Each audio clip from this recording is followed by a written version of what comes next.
నమస్కారం. ప్రేక్షకులందరికీ శుభోదయం. ఈనాటి శుభయోగం శీర్షికన మాఘమాసంలో వచ్చే ఆదివారం సందర్భంగా సూర్యుడిని ఏ విధంగా ఆరాధించాలో, సూర్య భగవానుడి వైభవం ఏంటో పరిశీలిద్దాం. మాఘమాసం అంటే సూర్యనారాయణమూర్తికి ఎంతో ప్రీతిపాత్రం. అందువల్ల మాఘమాసంలో వచ్చే ఆదివారం నాడు సూర్య భగవానుడి ప్రీతి కోసం ఎర్రటి పుష్పాలు, కుంకుమ కలిపిన అక్షింతలు నీళ్లలో వేసి ఆ నీటితో సూర్యనారాయణమూర్తికి అర్ఘ్యాన్ని సమర్పించటం, సూర్యుడిని ఎర్రటి పుష్పాలతో, మందార పూలతో, జిల్లేడు పూలతో పూజించటం, సూర్యుడి ప్రీతి కోసం 5 ఒత్తుల దీపాన్ని వెలిగించడం ద్వారా సూర్యుడి అనుగ్రహానికి సులభంగా పాత్రలు కావచ్చు. సూర్య భగవానుణ్ణి కాలపురుషుడిగా వేదం వర్ణించింది. అందుకే సూర్యుడి రథానికి ఉన్నటువంటి ఏకైక చక్రం సంవత్సర కాలాన్ని సూచిస్తుంది. ఆ చక్రానికి ఉన్న 6 ఆకులు కూడా సంవత్సరంలో వచ్చే 6 ఋతువులను తెలియజేస్తాయి. స్వామివారి 7 గుర్రాలు కూడా భూమి మీదకు ప్రసరించేటటువంటి 7 ప్రధానమైన కిరణాలను తెలియజేస్తాయి. ఉత్తరాయణ పుణ్యకాలంలో సూర్యనారాయణమూర్తి మెల్లగా సంచరిస్తూ ఉంటాడు. దక్షిణాయన కాలంలో సూర్య భగవానుడు వేగంగా కదులుతూ ఉంటాడు.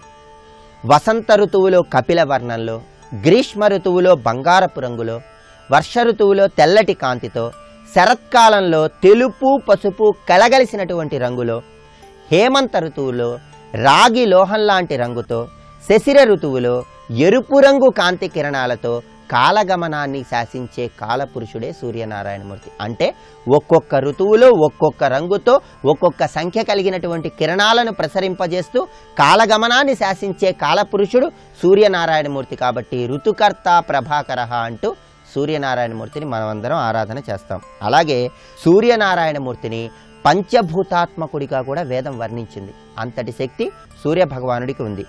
ఆకాశంలో ఉండే సూర్యుడు ప్రాణుల హృదయాల్లో ప్రాణవాయువుగా ఉండి అనుగ్రహిస్తాడు. అంటే వాయుస్వరూపం. మన శరీరంలో జఠరాగ్నిగా అంటే వైశ్వానర అగ్నిగా అగ్ని రూపంలో ఉండి జీర్ణశక్తిని కలిగింపజేస్తాడు. అంటే అగ్నిస్వరూపం.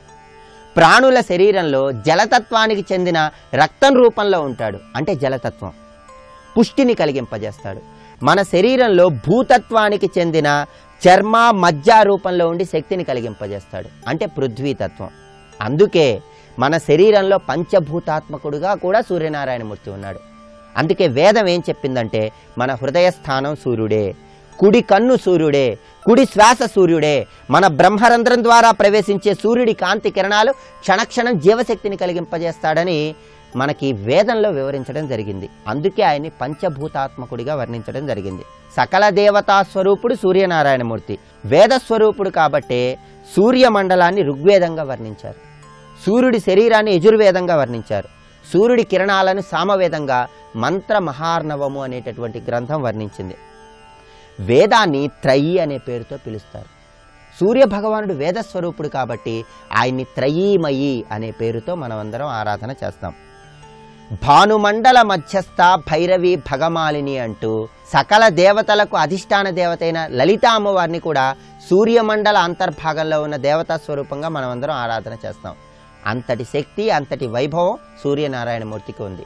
అందుకే సూర్యుడికి ప్రీతిపాత్రమైన మాఘమాసంలో వచ్చే ఆదివారం నాడు సూర్యారాధన చేయటం, ఎర్రటి పుష్పాలతో స్వామిని పూజించటం, గోధుమలతో తయారు చేయబడిన పదార్థాలు స్వామికి నివేదించి అందరికీ పంచిపెట్టడం, స్వామివారి దగ్గర దీపాన్ని వెలిగించడం, సూర్యుడి చుట్టూ ఆలయంలో ప్రదక్షిణలు చేయటం, సూర్య స్వరూపమైనటువంటి వేప వృక్షానికి, జిల్లేడు వృక్షానికి ప్రదక్షిణలు చేయటం ద్వారా సకల అనారోగ్య సమస్యల తీవ్రతను తగ్గింపజేసుకొని ఆరోగ్యపరంగా విశేషమైన శుభ ఫలితాలను పొందవచ్చు.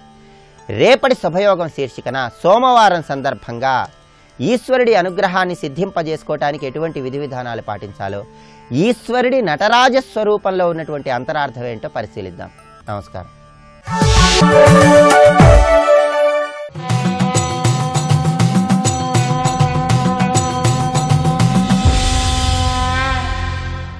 శతక సాహితీ సరస్వతికి నమస్కారం.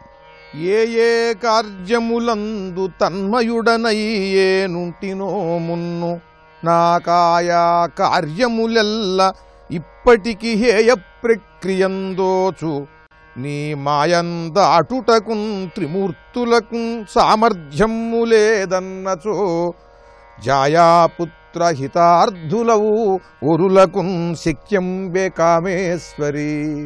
ఓ కామేశ్వరీ దేవి, ఏ ఏ కార్యములందు తన్మయుడనయ్యేనుంటినో మున్ను, నాకాయా కార్యములెల్ల ఇప్పటికి హేయ ప్రక్రియందోచు.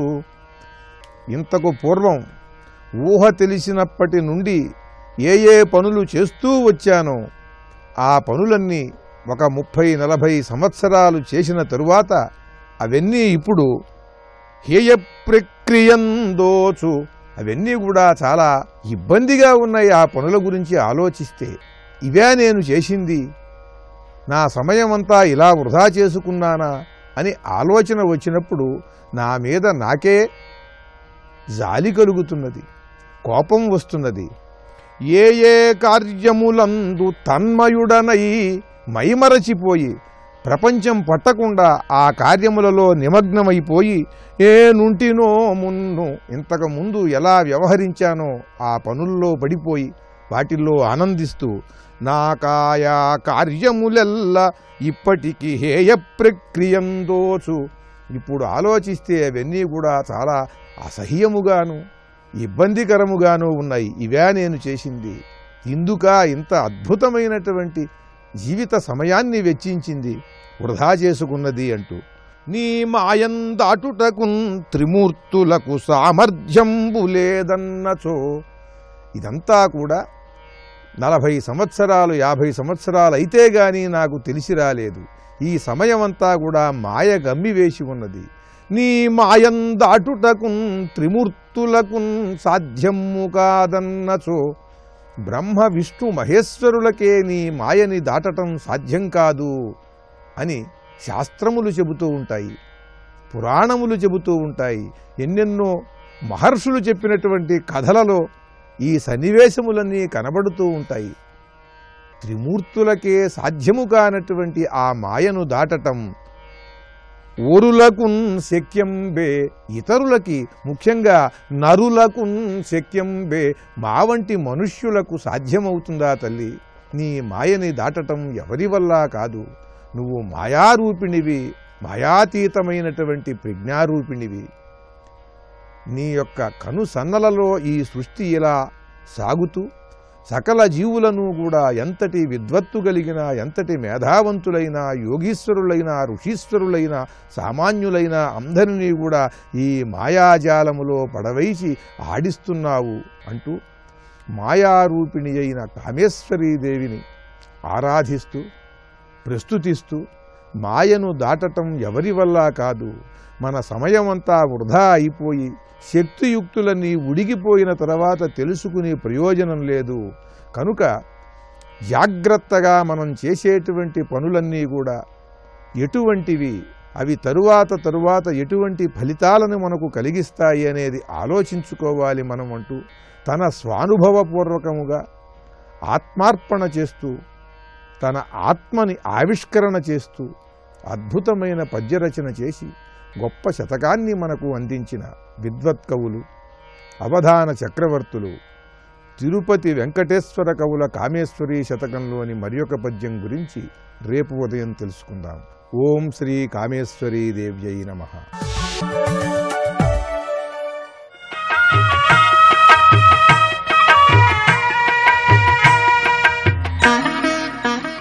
శ్రీ గణేశాయ నమః. శ్రీ సరస్వత్యై నమః. శ్రీపాదవల్లభ నరసింహ సరస్వతి శ్రీ గురుదత్తాత్రేయాయ నమః. శ్రీ గణపతి సచ్చిదానంద సద్గురుపాదారవిందాభ్యాం నమో నమః. జయ గురుదత్త. త్రయోపాయ మనుష్యాణాం శ్రూయంతే భరతర్షభ కనీయాన్ మధ్యమశ్రేష్ఠః ఇది వేదవిదో విదుః.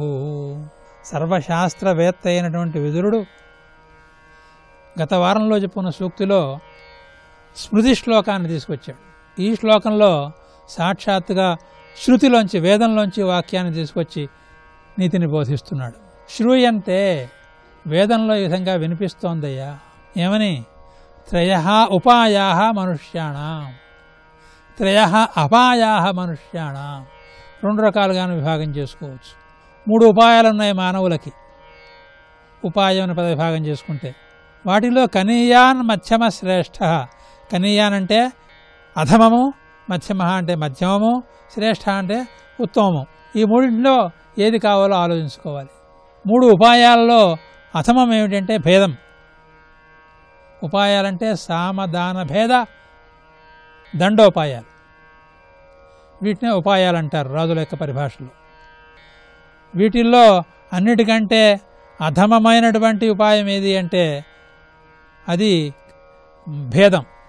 అంటే శత్రువులకి విభేదం పెట్టి తన కార్యసాధన చేసుకోవడం. మధ్యమైనది ఏది అంటే దానం, అవతల వాళ్ళకి బహుమతులు ఇచ్చి యుద్ధాన్ని తప్పించుకోవడం. శ్రేష్టమైనది ఏది అంటే సామం. సామం అంటే ఉపాయంగా వాడికి నచ్చజెప్పి వాడిని దారిలోకి తెచ్చుకోవడం శత్రువుని. ఇక దండం ఉందే అది అధమాధమము అని భావం దానికి. నీ కొడుకు ఏం చేస్తున్నాడు? ఈ యుద్ధం వైపే మొగ్గు చూపిస్తున్నాడు. వేదం ఏం చెబుతోంది? ఈ మార్గం అధమాధమము అంటోంది ఉపాయాల దగ్గరికి వచ్చేప్పటికి. ఇక అపాయాలున్నాయే, త్రయః అపాయాః మనుష్యాణం. అపాయాలంటే ఏమిటి అంటే ధర్మాన్ని సరిగ్గా వాడుకోకపోవడమే, సద్వినియోగం చేసుకోకపోవడమే అపాయం. అవి ఏమిటి అంటే వాటిల్లో అథమం కనియాన్. అథమమైంది అంటే కామ్యయోగం. అంటే యోగాన్ని కామ్యసిద్ధి కోసం వినియోగించుకోవడం, ఇది అపాయాల్లో అథమం. యోగాన్ని ఎప్పుడు కూడా మోక్షాని కోసం వినియోగించుకోవాలి, కానీ యోగ విద్యను కామ్యసిద్ధి కోసం వినియోగించుకోకూడదు. ఇది అథమ మార్గం. ఇది. ఇక మధ్యమ మార్గం ఏమిటంటే కామ్యధర్మం. అంటే ధర్మాన్ని కామ్యసిద్ధి కోసం వాడుకోవడం. కొంతమంది యజ్ఞయాగాదులు చేస్తూ ఉంటారు. అందుకోసం ఏమన్నారంటే యత్ర భార్యాగిరో వేదాః యత్ర ధర్మోర్థ సాధనం యత్ర స్వప్రతిభామానం తస్మై శ్రీ కలజే నమః. ప్రియురాలి మాటే వేదం. ఏ ధర్మం చేసినా సరే దాంట్లోంచి డబ్బు రావాలనే ప్రయత్నం చేయడం, నాకు తోచింది గనక ఇదే ధర్మం అని వాదించడం, ఇవి కలి యొక్క లక్షణాలు అన్నాడు దీంట్లో. అంచేత దీన్ని ధర్మాన్ని కామ్యసిద్ధి కోసం వాడుకోవడానికి ఇది మధ్యమ మార్గము అన్నాడు. ధర్మాన్ని కామ్యసిద్ధి కోసం వాడుకోవడం మధ్యమం అన్నాడు. ఎందుకంటే వాడు చేసే పని మంచిదే, అయితే దాంట్లో కొద్దిగా స్వార్థం కూడా కలిసి ఉంది కనుక దాన్ని మధ్యమము అన్నాడు. ఇక అధమైంది ఏది అంటే ఇహలోక భోగైక లక్ష్యం. నిరంతరం ఇహలోక భోగాలే కావాలి అని ప్రయత్నం చేయటం. ఏ ప్రయత్నం చేసినా దీనికోసమే. దేవుడికి దండం పెట్టాడంటే ఇహలోక సుఖాల కోసమే దండం పెడతాడు. ఒక దానం చేశాడంటే ఇహలోక సుఖాల కోసమే దానం చేస్తాడు. ఒక ప్రయత్నం చేసి డబ్బు సంపాదించాడంటే ఇహలోక సుఖాల కోసమే చేస్తాడు. ఇలా నిరంతరం ఇహలోక సుఖైక చింతతో ఎవడైతే ఉంటాడో అది అధమ మార్గం. ఇది అపాయాల్లో కల్లా అధమం. దీనివల్ల పరలోకం పూర్తిగా నాశనం అయిపోతుంది. ఈ మార్గంలోకి పోవద్దు అని ఆయన హెచ్చరిస్తూ, ఇది నేను చెప్పిన సొంత మాట కాదయా, శ్రూయతే ఇది వేదవిదో విదుహు, వేదవేత్తలు చెప్పే మాట ఇదయ్యా అంటున్నాడు. కనుక 4 ఉపాయాలని కూడా మనం జాగ్రత్తగా వాడుకోవాలి, 4 అపాయాల నుంచి జాగ్రత్తగా తప్పుకోవాలి అని మనకి ఈ సూక్తి హెచ్చరిస్తోంది. మనం ఈ హెచ్చరికని హృదయం నిండా తీసుకుని మన జీవితంలో అనుక్షణం దీన్ని ఆచరించుకుందాం. జయ గురుదత్త.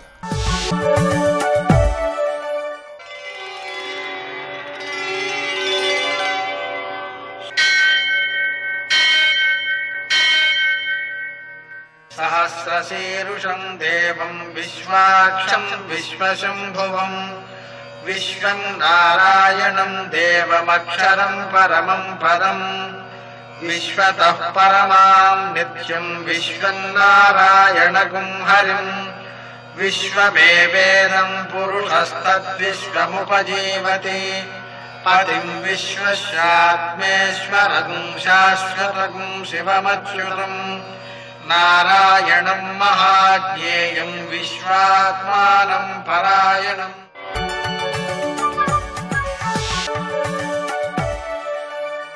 సూర్యశౌర్యమథేందురింద్రపదవీ సన్మంగళం మంగళం. యఃకర్తా జగతాం భర్తా సంహర్తా మహసాం నిధి ప్రణమామి తమాదిత్యం భైరంతస్తమోపహం. నేటి కాలమాన విశేషాలను గమనిద్దాం. స్వస్తి శ్రీ చాంద్రమాన దుర్ముఖనామ సంవత్సరం, ఉత్తరాయణం, శిశిర ఋతువు, మాఘమాసం, కృష్ణపక్షం, ఆదివారం. సూర్యోదయం 6:44 సూర్యాస్తమయం 6:15. తిథి అష్టమి మధ్యాహ్నం 2:16 వరకు. నక్షత్రం అనురాధ రాత్రి 10:04 వరకు. వర్జం తెల్లవారుజామున 4:19 నుంచి 6:06 వరకు. దుర్ముహూర్తం సాయంకాలం 4:43 నుంచి 5:29 వరకు. అమృతకాలం ఉదయం 10:24 నుంచి 12:12 వరకు. రాహుకాలం ఆదివారం కాబట్టి సాయంకాలం 4:30 నుంచి 6 గంటల వరకు. అష్టకవర్గ రీత్యా శుభప్రదమైన సమయం సాయంకాలం 4 గంటలకి. నేటి విశేషాలు: ఆదివారం అనఘాష్టమి. అనఘాష్టమి ప్రయుక్తంగా దత్తాత్రేయుడు, అనఘాదేవి వారిని ఆరాధించడం ద్వారా మనలో జ్ఞానోదయం కలుగుతుంది. ప్రకృతి నుంచి, సంఘటనల నుంచి జ్ఞానాన్ని ఆర్జించే శక్తి పెరుగుతుంది. పాపాలు తొలగడం ద్వారా జ్ఞాన సమృద్ధితో మోక్ష ప్రాప్తికి సన్నిహితులమవుతూ ఉంటాం. ఆదివారం కాబట్టి సూర్యోదయానికి ముందే చక్కగా మాఘస్నానం చేయడం, నదీ స్నానం చేయడం ఇంకా విశేషం. సూర్యునికి నమస్కారాలు చేయడం మాఘపాదివారం అనే విశేష విషయం కాబట్టి మధ్యాహ్న సమయంలో ఆ సూర్యనారాయణమూర్తిని ఆరాధన చేసుకోవడం, ఆవు పిడకలపైన ఆవు పాలతో పాయసం వండి ఆ పాయసాన్ని ఆ సూర్యనారాయణమూర్తికి నివేదించి ప్రసాదం తీసుకోవడం, ఒక పూటే భోజనం చేయడం, నూనె, మాంసం, అలాగే తేనె మొదలైనటువంటి పదార్థాలను విడనాడడం, ఇవన్నీ కూడా పరిపూర్ణమైన శారీరక మానసిక ఆరోగ్యాన్ని సంపాదించడానికి ఉపకరించే ఘనమైన అంశాలు. నేటి ఆణిముత్యాలు.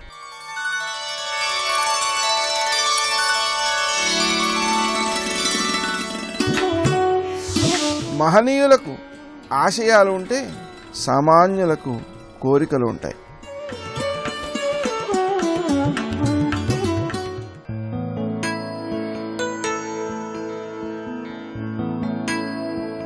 చేతకాక చేయలేకపోవడం అమాయకత్వం, చేయగలిగి చేయకపోవడం మూర్ఖత్వం.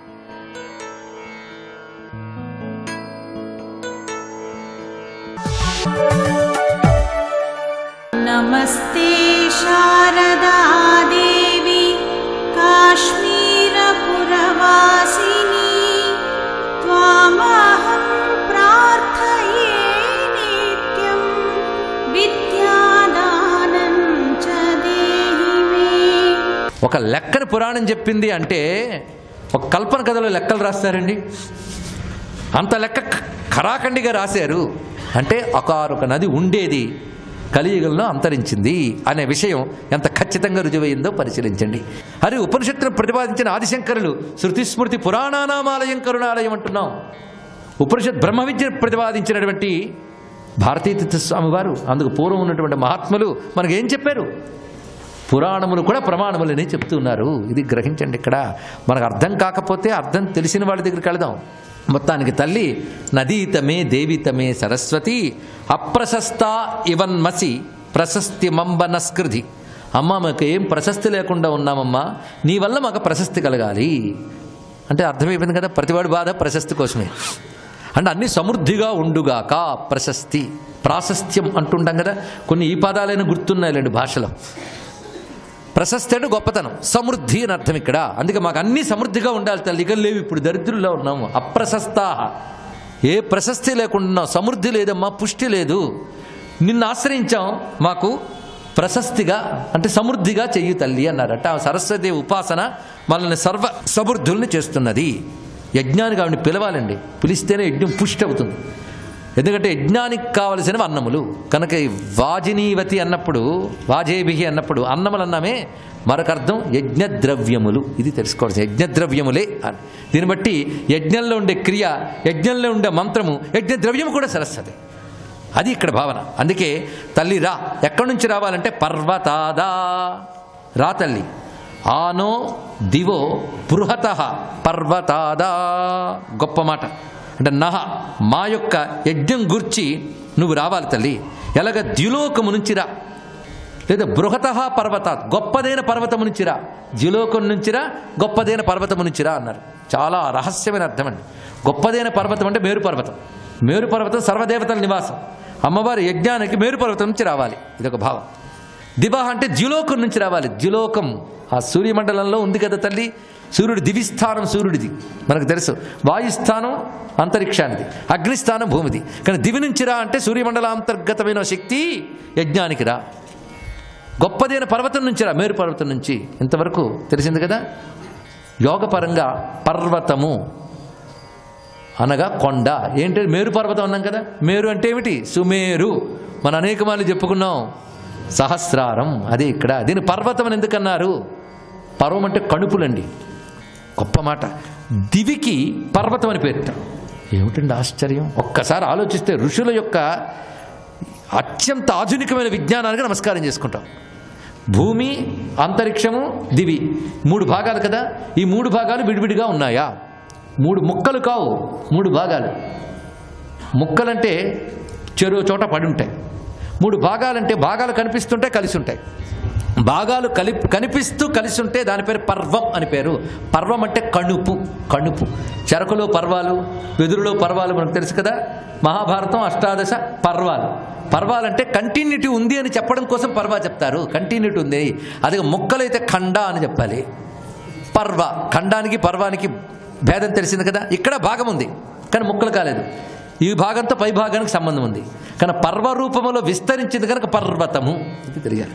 కొండలకు కూడా పర్వతం అనేది పేరు ఎందుకు వచ్చిందంటే దేనికి అది శిఖరంగా కనబడుతున్నా ఒకదానితో ఒకటి విస్తరిస్తూ వెళుతుంది కనుక దాని పేరు. అలాగే మన వాళ్ళు ఏం చెప్పారంటే భూమి, అంతరిక్షము, దివి 3 ముక్కలు కావయ్యా, ఒకదానితో ఒకటి అనుబంధం కలిగి ఉన్నది కనుక ఇదంతా కలిపి పర్వతము. ఇక్కడ 3 చెప్పారు కదా. నీలో బ్రహ్మగ్రంథి, విష్ణుగ్రంథి, రుద్రగ్రంథి 3. ఇది పర్వతమే. అక్కడ సహస్రారంలో ప్రకాశించే ఓ తల్లి, నేను చేస్తున్న సాధన కోసం నువ్వు ఆవిష్కృతమై నన్ను రక్షించు అని జగన్మాతను ప్రార్థించడం. ఏదైనా యోగపరంగా యాగపరంగా అర్థం చెప్పుకోవచ్చు. అంత భావం ఉంది ఈ సరస్వతి సూక్తంలో. నువ్వు యజతాగంతు యజ్ఞం, యజ్ఞానికి రా తల్లి, మేమిచ్చే హవిస్సులు స్వీకరించు, మమ్మల్ని రక్షించు, మా మాటలు విను అని అమ్మని ప్రార్థిస్తున్నారు ఇక్కడ. ఇవి సరస్వతి సూక్తంలో ఎక్కువగా మనం వినే మాటలు. ఇక్కడ చెప్పుకున్నాం అన్నీ కాదు. ప్రణో దేవి సరస్వతి, ఇది గొప్పది. సాధారణంగా అన్ని చోట్ల అంటున్నాం ప్రణో దేవి సరస్వతి వాజేభిర్వాజినీవతి ధీనామవిత్రియతు. వేదాధికారం కలిగి సంస్కారం కలిగిన వారు స్వరజ్ఞానంతో దీని సరస్వతీ మంత్రంగా జపం చేసుకోవచ్చు. అంత విశేషంగా ఏం చెప్తున్నాడు? నహ వచ్చినసారి మాకు, మమ్ములను అని అర్థం. మమ్మల్ని ఆ తల్లి రక్షించుగాక. ఎలా రక్షించాలి? ప్రా ఉపసర్గ, గొప్పగా రక్షించాలి. నహ దేవి సరస్వతి వాజేభిర్వాజినీవతి. దీనికి అర్థం ముందే చెప్పుకున్నాము, ఇప్పుడు చెప్పక్కర్లేదు. ఆవిడెవరండి ఆ తల్లి? ధీనాం అవిత్రి. అత్యద్భుతమైన మాట అండి. ధీనాం అంటే బుద్ధులను, అవిత్రి రక్షించున్నది. మా బుద్ధుల్ని కాపాడే తల్లి. బుద్ధుల్ని కాపాడే శక్తి ఆవిడకి సహజంగా ఉంది. బుద్ధుల్ని కాపాడే తల్లి ఏం చేయాలి? అవతు, రక్షించుగాక. ధీనాం అవిత్రి అవతు. బుద్ధుల్ని కాపాడే తల్లి నన్ను అనుగ్రహించుగాక అని మనం నమస్కారం చేసుకున్నాం. ఇప్పుడు విశేషం ధేనువాగీశ్వరి. ఎన్ని మంత్రాలు సరస్వతి మంత్రములు. ధేనువాగీశ్వరి అంటే వేదములో చెప్పబడ్డ ఈ సూక్తముల్లో మంత్రాక్షరాలు దాగున్నాయి. అవి మంత్రశాస్త్రం అందించింది ఇక్కడ. కానీ సారస్వత మంత్రములు చాలా ఉన్నాయి, అందులో ధేనువాగీశ్వరి. మన అదృష్టం ఇప్పటివరకు అన్ని తల్లులు వచ్చారు. ఆ తల్లుల్ని తెచ్చుకున్నటువంటి మనకు అందించినటువంటి వారు మహర్షులు కనుక వాళ్ళకి నమస్కారం చేయాలి కదా. మహర్షులందరూ ఒక ఎత్తు. ఆ మహర్షుల జ్ఞానం మనకిచ్చినటువంటి ఆదిశంకరులు ఒక ఎత్తు. తెలుసుకోండి ఇక్కడ. ఎందుకంటే మహానుభావుడు ఈ సూక్తములంతా చెప్పబడిన తల్లిని తీసుకొచ్చి శృంగేరిలో కూర్చోబెట్టారు. ఆయన శృంగేరిలో ప్రథమంగా అక్కడ విద్యార్థులకి అంటే తన దగ్గర ఉన్నటువంటి ప్రధానమైన 4 శిష్యులకి, మిగిలిన వాళ్ళకి అంటే శంకరులు 4 శిష్యులే కాదండి, అందరూ ఉన్నారు. ప్రధానంగా 4 చెప్పుకున్నాం మనం. వాళ్ళందరికీ కూడా సాక్షాత్ శివస్వరూపులైన శంకరులు బ్రహ్మ విద్యను బోధిస్తూ ఎక్కువ కాలం గడిపినది శృంగేరి. అదే మనం చెప్పుకున్నాం ఇక్కడ. అవతీర్ణశ్చ కాలట్యాం కేదారెంతర్హితశ్చ యః చతుష్పీఠ స్థాపకశ్చ జయతాత్ శంకరో గురుః. కాలడిలో అవతరించి కేదారంలో అంతర్ధానమైన ఆదిశంకర భగవత్పాదుల వారు 4 పీఠాలు స్థాపన చేశారు. ఆ 4 పీఠాలు ప్రథమం శృంగేరి, ఆ తర్వాత ద్వారక, పూరి చెప్పబడుతున్నాయి. ఇక బదరి. ప్రధానంగా ఈ 4 చెప్పబడుతున్నాయి. చతుష్పీఠములు 4 దిక్కుల్లో స్థాపన చేశారు. ఆ పీఠాల్లో ఎలాంటి వాళ్ళు ఉండాలో అని శాసనం చేశాడండి. ఇక్కడ చూడండి ఎలాంటి వాళ్ళు ఉండాలో. అస్మత్ పీఠే సమారూఢ పరివ్రాట్ ఉక్తలక్షణ అహమేవేతి విజ్ఞేయ యస్య దేవ ఇతి శ్రుతే. గొప్ప మాట చెప్పాడు ఇక్కడ. నా యొక్క పీఠాల్లో ఉండవలసినటువంటి వారు ఎవరంటే అతడు నేనే అనేటువంటి భావం కలిగిన వాడై ఉండాలి. అంటే ఆత్మజ్ఞానం కలిగిన వాడని అర్థం చెప్పుకోవచ్చు. అతడు సాక్షాత్ శంకరులే. ఇది తెలుసుకోవాలి. శంకర పీఠంలో వచ్చేవాళ్ళు శంకరులే అవుతారు. సర్వం శ్రీ శారదా చరణారవిందార్పణమస్తు. స్వస్తి. ఆదిదేవ నమస్తుభ్యం ప్రసీద మమ భాస్కర. దివాకర నమస్తుభ్యం ప్రభాకర నమోస్తుతే. సప్తాస్వరథమారూఢం ప్రచండం కశ్యపాత్మజం. సాక్షాత్తు దేవేంద్రుడి కొడుకు అర్జునుడు ఆ గాంధీవం పట్టుకుని ఉంటాడు. ఆ గాంధీవము శత్రమోద్వేజకమైన గాంధీవము విల్లుయట. దాన్ని పట్టుకుంటే చాలు, టంకారం చేస్తే చాలు, గుండెలు బద్దలైపోతాయి అవతల వాళ్ళకి. అటువంటి గాంధీవం పట్టుకుంటాడు. అన్నిటినీ మించి సర్వభద్ర సంయోజకుడైన చక్రి సారథి అట. లోకములనన్నిటినీ కాపాడగలిగినటువంటి సుదర్శన చక్రం పట్టుకునేటటువంటి కృష్ణ పరమాత్మ వీళ్ళకి స్నేహితుడు. ఉగ్రగదాధరుండు భీముడయ్యాజికి తోడువచ్చునట. ఎప్పుడూ గదాదండం పట్టుకుని గిరగిరా తిప్పుతూ ఉండేటటువంటి ఉగ్రస్వరూపం కలిగినటువంటి భీమసేనుడు పక్కనే ఉంటాడట. ఇటువంటి వాళ్ళు ఇంతమంది ఉంటే వీళ్ళ 5 బిడ్డలు ఒక్క రాత్రి అశ్వత్థామ చేతిలో చచ్చిపోయారు. ఆపదంటే ఇది కదూ. ఆపద కల్గుటకేమి చిత్రము అంటే ఈశ్వరుడు అది తప్పదనుకున్నాడు, వెళ్ళిపోయారు. ఈశ్వరుడు తప్పిస్తానన్నాడు, వెళ్ళిపోవలసిన వాడు బతుకుతాడు. పరీక్షిత్ ఉత్తరాగర్భంలో ఉన్నాడు. బ్రహ్మశిరోనామకాస్త్రాన్ని అశ్వత్థామ ప్రయోగించాడు. అది కడుపులోకి వెళ్ళిపోయింది. వణికిపోతున్నాడు లోపల నుంచి. పసిగుడ్డు చూసి ప్రకటితమైన దైవయోగమున పాండవ సంతతి అంతరింపగా వికలత నందనీక ప్రభవిష్ణుడు కృష్ణుడు అనుగ్రహించి శాపకు బ్రతికించ కావున నృపాలక బాలుడింక శాస్త్రమోద్దేశకుడైన దేవనాథుడను పేర ధరిత్రిని ప్రసిద్ధికి నెక్కె పూజ్యుడై. ఆ లోపల ఉన్నటువంటి పిల్లవాడు వణికిపోతుంటే సకల ప్రాణి హృదంతరాళముల భస్వ జ్యోతి అయ్యుండు సూక్ష్మకలుండచ్యుతుడ ఎడన్ విరజాగర్భంబున చక్రహస్తకుడై ఆ లోపలికి అందరి ప్రాణులలో ఉండేటటువంటి వాడు ఉత్తరాగర్భంలోకి వెళ్ళిపోయాడు. వెళ్ళిపోయి సుదర్శన చక్రాన్ని పట్టుకుని బ్రహ్మాస్త్రం వంక చూసినప్పుడు ఘోర రూపంతో చూసి దాని తేజస్సుని తనలోకి తీసుకున్నాడు.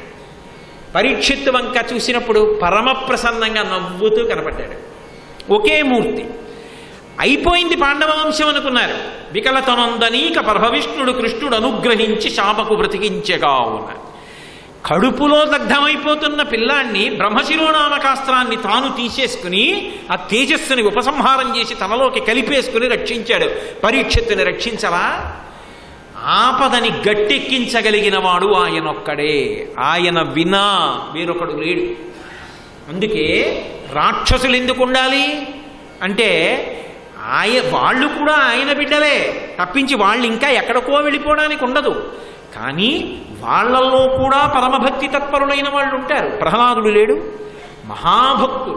మహాభక్తుడైనటువంటి ప్రహ్లాదుడు ఉంటాడు. రాక్షసులలో కూడా ఈశ్వరుణ్ణి ఉపాసన చేసినటువంటి మహానుభావులు ఎందరో ఉంటారు. కాబట్టి అసలు ఎవరిని కాపాడాలన్నా ఆయనే కాపాడతాడు. అందుకే సనాతన ధర్మంలో గొప్పతనం ఉంది. సంహార ప్రక్రియ కారుణ్యముతోటే ఉంది. ఈశ్వరుడు చంపేశాడు అనుకోండి, పరమకారుణ్యంతో తీసేస్తాడు తప్ప కక్షతో తీయడు. 14,000 మంది రాక్షసుల్ని 1 గంట 12 నిమిషాల్లో పడగొట్టేశాడు కదండి. నెత్తుటి ఏర్లు పారించాడు. అయినా ఆయన ఎవరి మీద కక్షతో చంపలేదు. ఎన్ని అవకాశాలో ఇచ్చాడు. మారరా అన్నాడు. తాను ప్రతిజ్ఞ చేసి చెప్పాడు. సకృదేవ ప్రపన్నాయ తమాస్మీతి జయాచతే అభయం సర్వభూతేభ్యో దదామ్యేతద్వ్రతం మమ. ఎన్ని తప్పులు చేశావన్నది నేను చూడనురా. వచ్చి నా ముందు పడిపోయి రామా నేను నీవాడనన్నావా? మనుష్యుడు కాదు, సమస్త భూతములలో ఎవరైనా కాపాడతానన్నాడు. వాడు అనకపోతే ఆయన ఏం చేస్తాడు? నేను ఇవ్వను సీతమ్మని, చచ్చిపోతాను తప్ప. ఉరే పుత్రమిత్ర కళత్రాదులతో నశించిపోతావురా. వాడు వినలేదు. కుంభకర్ణుని చంపాడు. విభీషణుడు వెళ్ళిపోయాడు. రాక్షస సైన్యం నశించిపోయింది. లంక కాలిపోయింది. వినడే. 10 తలలు తెంపితే మళ్ళీ మొలిచే. బ్రహ్మాస్త్ర ప్రయోగం చేయడం వినా మార్గం లేనప్పుడు ఇక ఈ ఉపాధిలో వీడు ఉంటే లోకాల్ని పాడు చేయడం తప్ప వీడి వలన వీడికి శాంతి లేదు, 10 మందికి శాంతి లేదు. అప్పుడు పరమకారుణ్యంతో విడిపించేస్తాడు లోపల నుంచి.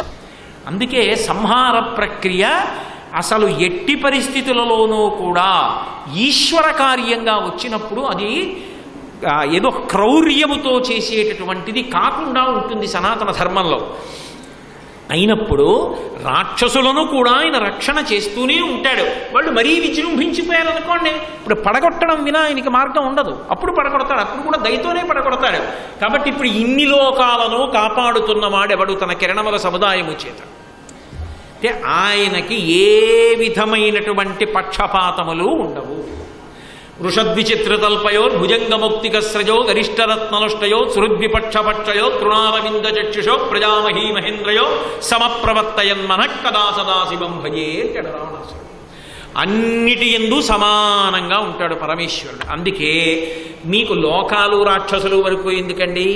సూర్యకిరణాల విషయం చూడండి. కిరణముల యొక్క చివరి భాగములంటే మనిషికి శరీరానికి అధోభాగంలో ఆఖరినే ఉంటాయి, పాదాలైనా ఉంటాయి. పాదాలు ఉంటాయి అంటే సూర్యకిరణముల యొక్క చివరి భాగములు ఏమిటి? పాదములేనా?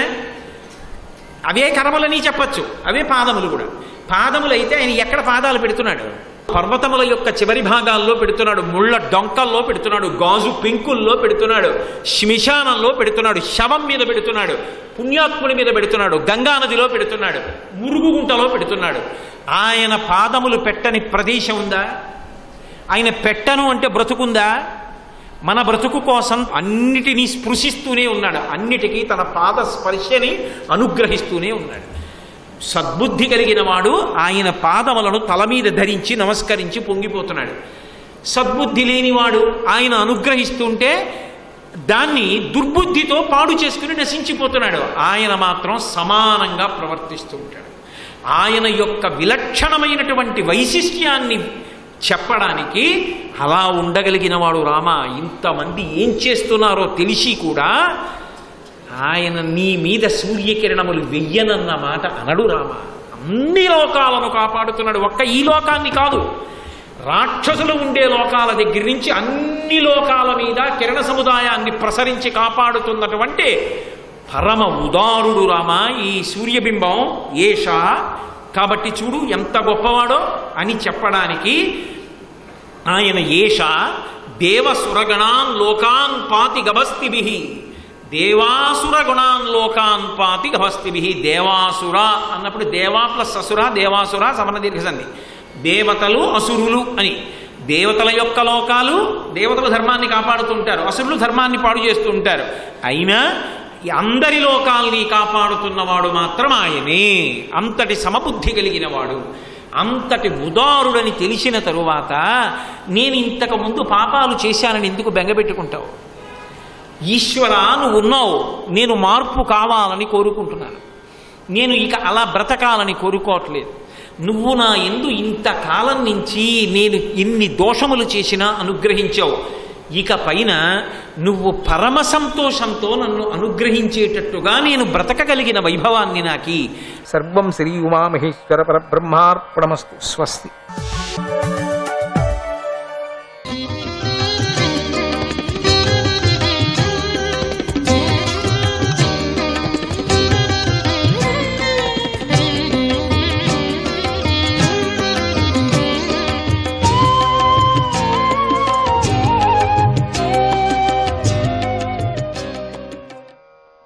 అదోక్షజాయ నమః. నారద మహర్షి మా తల్లిని తన ఆశ్రమానికి తీసుకువెళ్ళి ఆమెను ఓదారుస్తూ, ఓ అమ్మ, నీ భర్త వచ్చేంత వరకు నువ్వు ఇక్కడే ఉండు అన్నాడు. మా తల్లి అందుకు అంగీకరించింది.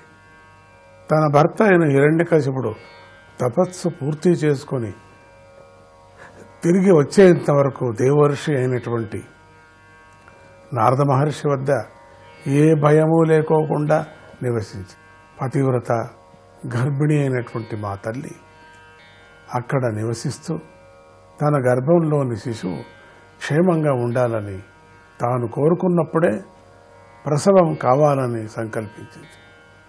గొప్ప భక్తితో నారద మహర్షిని సేవించింది.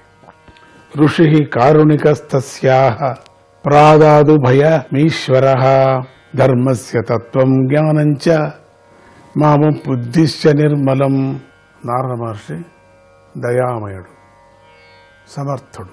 అయినా తన మనస్సులో ఆయన ఎప్పుడు తన మనస్సులో తల్లి గర్భంలో ఉన్న నన్ను కూడా పెట్టుకొని అంటే తన మనస్సులో నా తల్లికి నిర్మలమైన ధర్మస్వరూపాన్ని, జ్ఞానాన్ని రెండిటిని అనుగ్రహించాడు.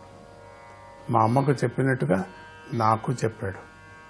అసలు నేను అక్కడ ఉన్నాననే తెలిసిన నారద మహర్షి ధర్మ సూక్ష్మాన్నంతా నేర్పాడు. చాలా కాలం గడిచిపోవటం వల్ల, స్త్రీకి ఉండే ఇబ్బందుల వల్ల నా తల్లి ఆ ఉపదేశాన్ని మర్చిపోయింది. కానీ నారద మహర్షి అనుగ్రహాన్ని పొందిన వాడిని కావటంతో నేను ఆ ఉపదేశాన్ని ఇప్పటికీ కూడా మర్చిపోలేదు. నారదుడు చెప్పినటువంటి ఉపదేశం మా అమ్మ మర్చిపోయింది. దేహ బాధ వల్ల, కారణాంతరం వల్ల మర్చిపోయింది. కానీ నేను మాత్రం మర్చిపోలేదు. నా మాటపై మీకు శ్రద్ధ ఉంటే మీకు కూడా ఆ జ్ఞానం కలుగుగాక. నా మీద మీకు అందరికీ శ్రద్ధ ఉంటే, నమ్మకం ఉంటే నేను చెప్పింది మీరు కూడా మర్చిపోకుండా ఉండండి. ఈ జ్ఞానం శ్రద్ధ వలన దేహాభిమానాన్ని పోగొట్టుకునే వివేక బుద్ధి నాకులాగానే స్త్రీలకు, పిల్లలకు కూడా కలుగుతుంది.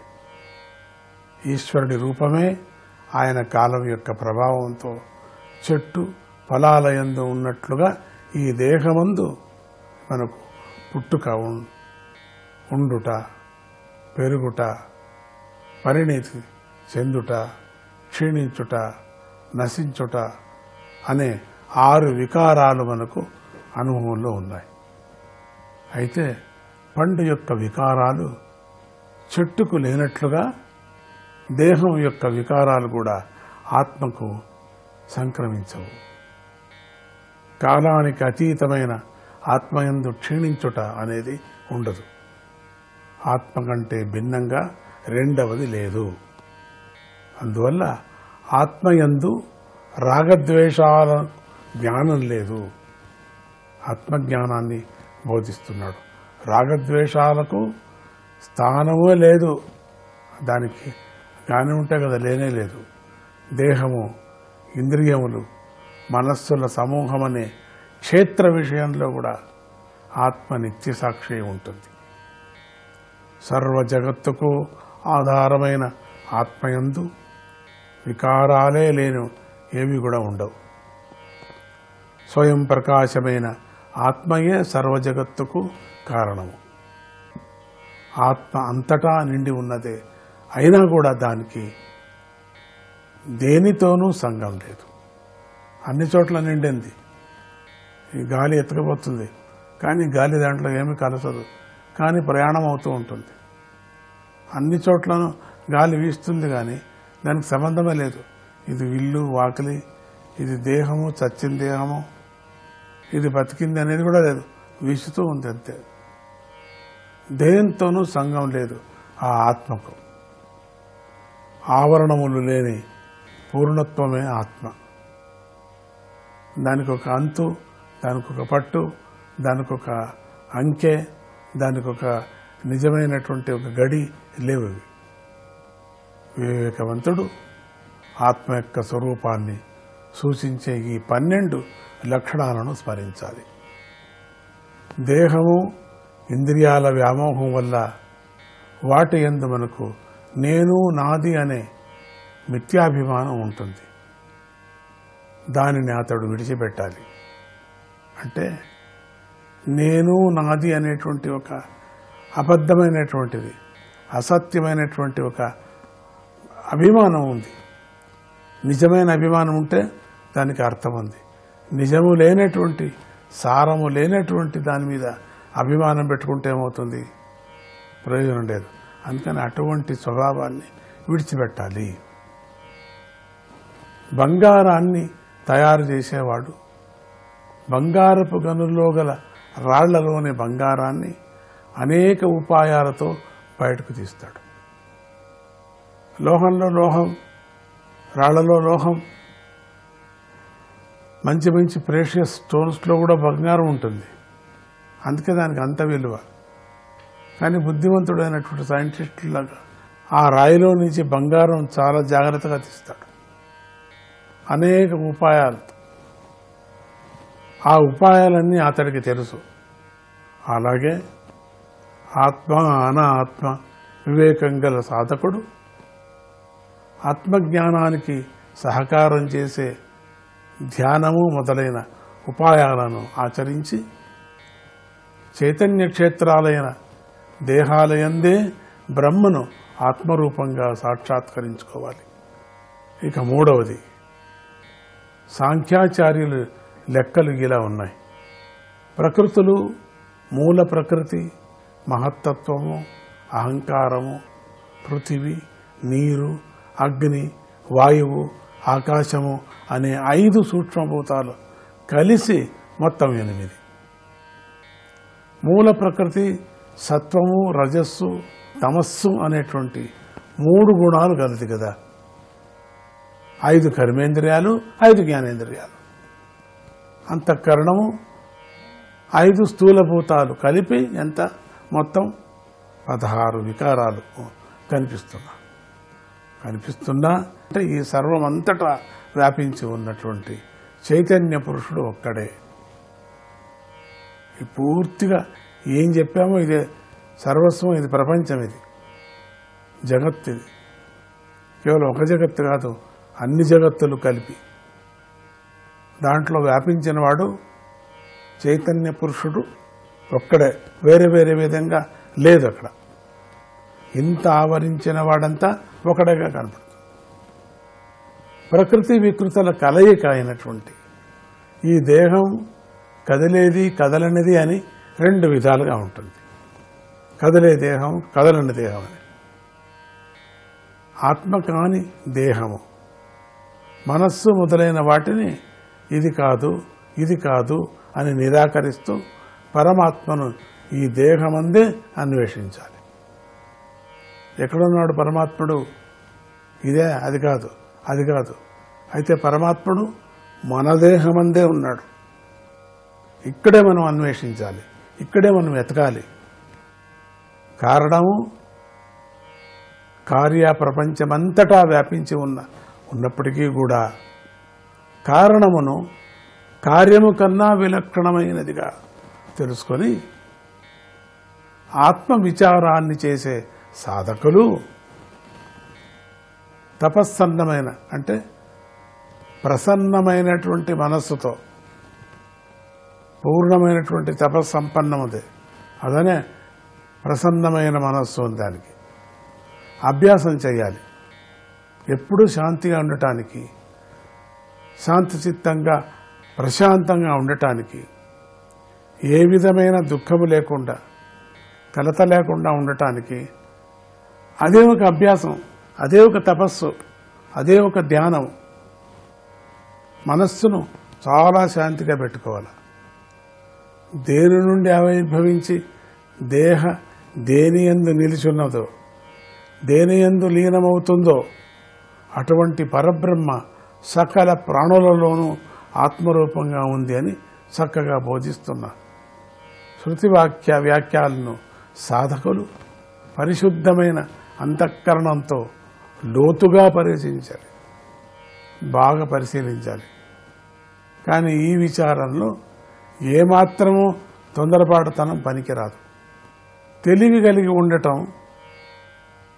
కలలను కనటం, నిద్ర అనే 3 అవస్థలు ఏ చైతన్యము ద్వారా అనుభవానికి వస్తున్నాయో తెలుసుకుందామా?